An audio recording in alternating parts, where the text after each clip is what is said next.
Hope you all are doing well. We are going to be getting back into a normal live stream thing. They finally started letting me to schedule live streams. So instead of having to use Zoom, you guys don't have to worry about cameras or anything, or secondary links. Everything can be done straight through our community. Hooty hoo! I'm super excited about that.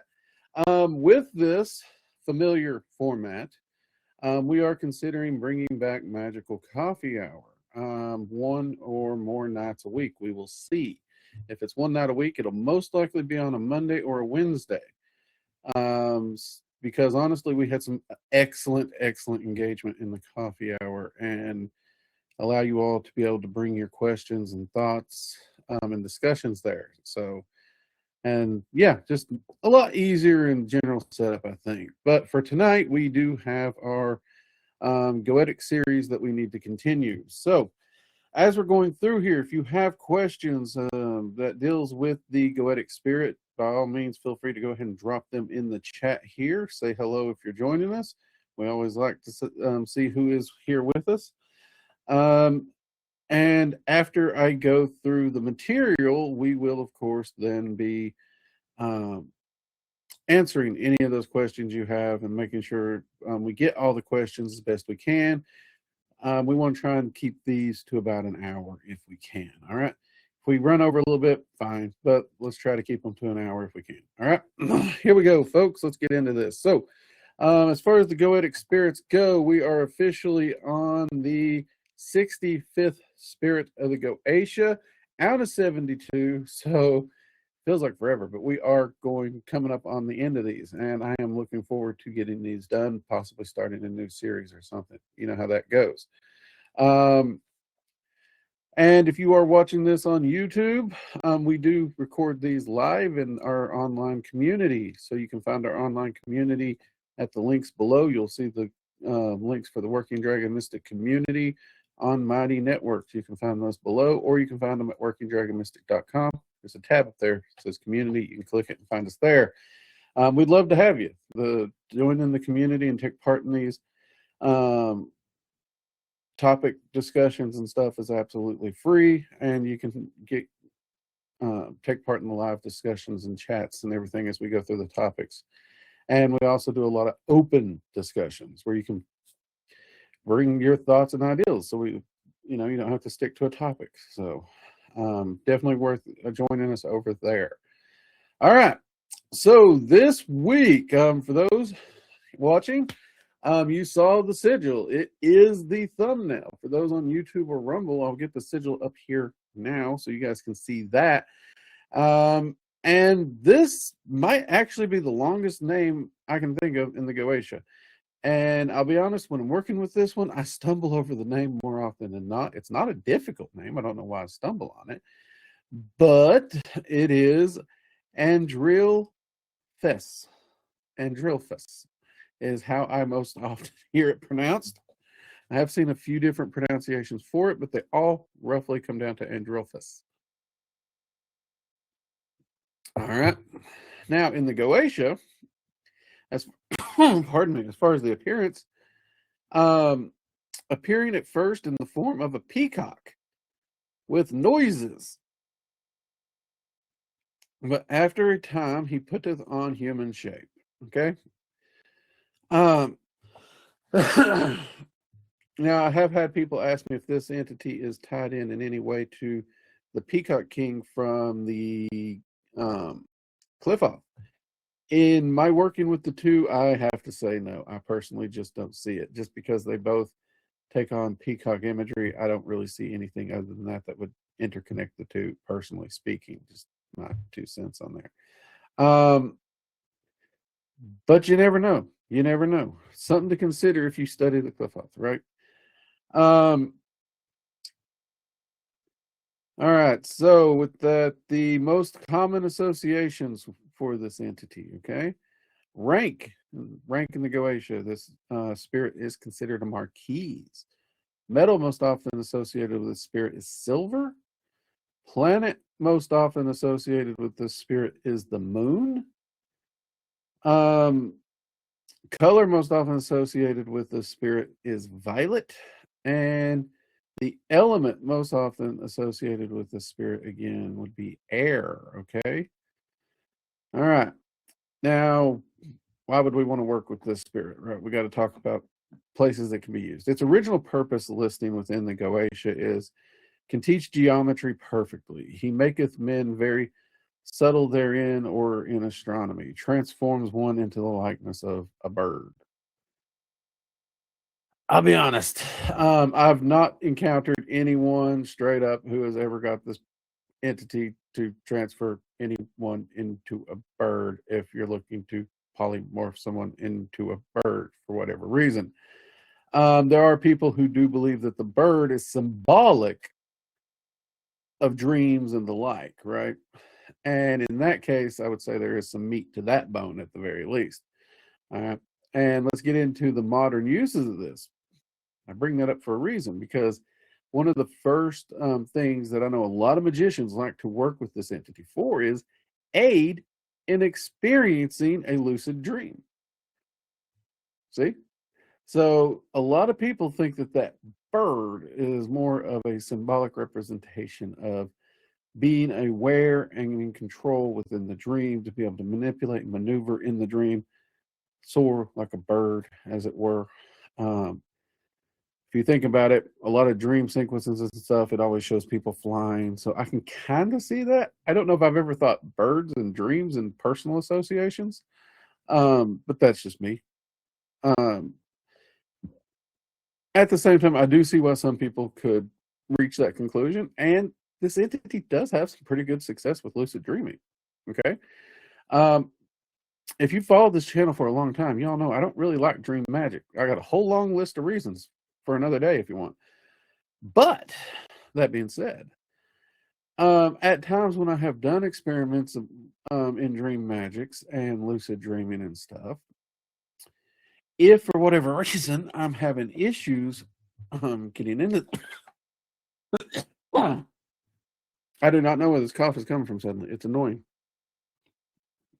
Maybe it's an allergy. I don't know. But if I was having any issues there, because usually I don't have a lot of trouble with the lucid dreaming stuff, but if I do, contacting this entity in the past has actually helped.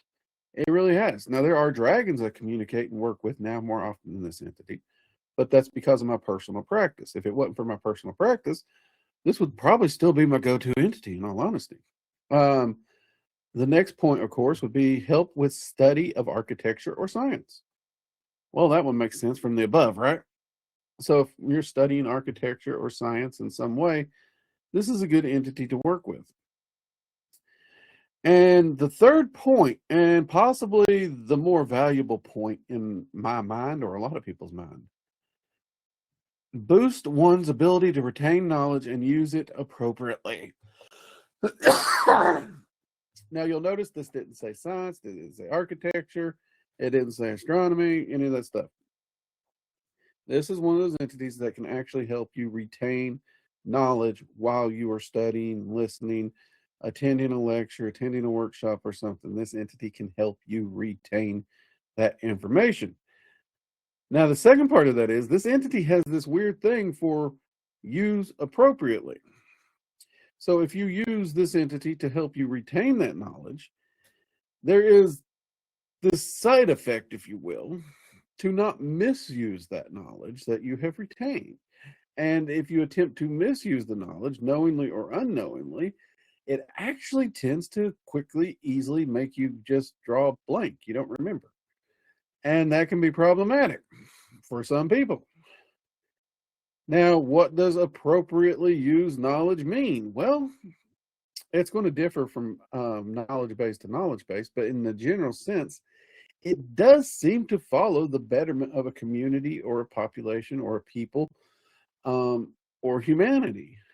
Some people even might throw the term on it. It seems to follow a moral path. I don't know if I've done enough research to personally say that it follows a moral road.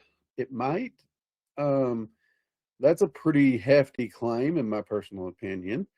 And it could even brush a little uncomfortable to religious side of things for me, maybe. So, I'm not willing to deny that there could be a bias to that statement for me. But the thing is, if you are studying and working to gain knowledge, understand that this entity seems to make sure that information is used appropriately well. Um, for society, I guess would be the easiest word. Um, and some could even say even appropriately for your life, to betterment of your life without endangering you in some way or unnecessarily. So if you're trying to learn something with the intent of misuse, probably not the right entity to use, right? Probably not. Um, there may be people wondering, why would you learn something to misuse it? They're out there. They really are. Let's be honest. If they weren't, there wouldn't be people with cheat codes in video games, right?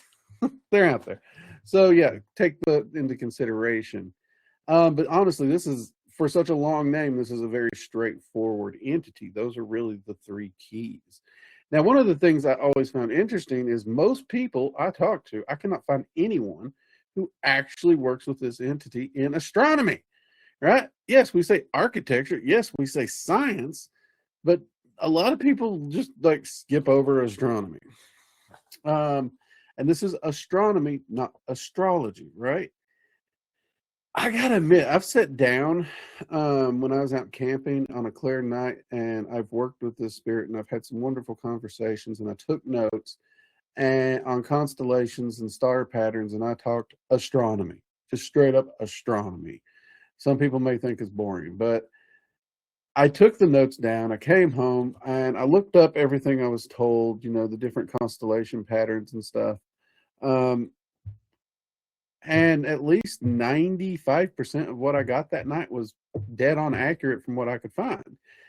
That was pretty cool. How useful is it to me? Not really. Not really very useful on most cases, though. I did at one point run more of a kind of an experiment on astronomy for navigational purposes, and I only got like 3 attempts at that, and I got some really good results, but 3 attempts wasn't enough to actually lock anything in from a navigational standpoint, right? Anyone who's ever navigated by the stars, you know what I mean? That's not something you pick up in a day or have a conversation about. And I've not had the time to get out and pursue that further, so that is unknown. I have to list that as unknown, incomplete, even though the starting results were pretty freaking cool in my mind. And that is on my to-do list to complete. It really is. That's on my private research list to try and complete one day when I get the chance. So yeah, that is the gist of this particular spirit. Straight up, easy, nice. And you'll notice again on this one, like, people want to refer to these as the goetic demons, and you'll notice I keep calling them spirits. That's because, in all honesty, I've never had a negative encounter with these entities in any way that I could label them malicious, label them as the traditional term a demon. Yeah, it's listed in the thumbnail, but that's because that's how most people's going to be looking for them. But and this one here, like, it literally prevents you from misusing knowledge. So that doesn't sound too bad to me, in all honesty. So this is just one of those things I find interesting and fascinating. And I got to say, over the years, I've had good experiences with this particular spirit in the areas that I've worked with it, though. Honestly, the retaining of knowledge is the main one that I've ever really approached this one on, for the bulk of working with this one. Because again, dream work, it's just not a huge chunk. It's not something that interests me. It's not something I do. It's something I avoid most of the time, in all honesty. But when I have had path workings that I've done by other people that utilize it, I do, if I'm having trouble getting the lucid dreaming to get back in the habit of it, I will definitely reach out to this entity for a jump start. Or, well, used to, before the dragons that I started working with. And I never had any complaints from that. Seriously, I'd work with this entity, let them know what I was doing. And more often than not, in my experience, it was like first or second night, lucid dreaming's kicking right back in, like I never stopped. And is it necessary? No. If I didn't contact a dragon or an entity of some kind, I'd probably get back in the process inside a week at the worst. But efficiency is kind of a bee in my bonnet, if you will. So easier just to contact an entity to get things started up faster, right? But if you're having trouble with lucid dreaming altogether, maybe this is something you have wanted to do, because it's a fun practice. There's nothing wrong with it. Just because I don't like it doesn't mean I have a problem with it, okay? There's some people who think that. If it's something you're wanting to work on, something that interests you, then by all means pursue it. And I actually would recommend this spirit as far as that. They can actually help you with different techniques, meditations, calming.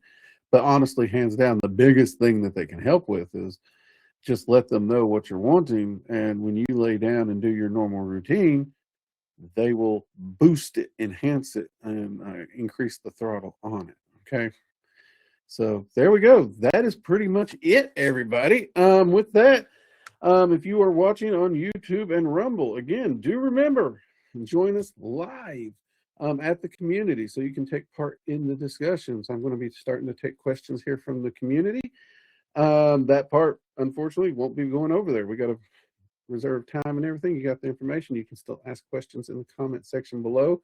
But as far as the community, guys, let's get into this. What questions do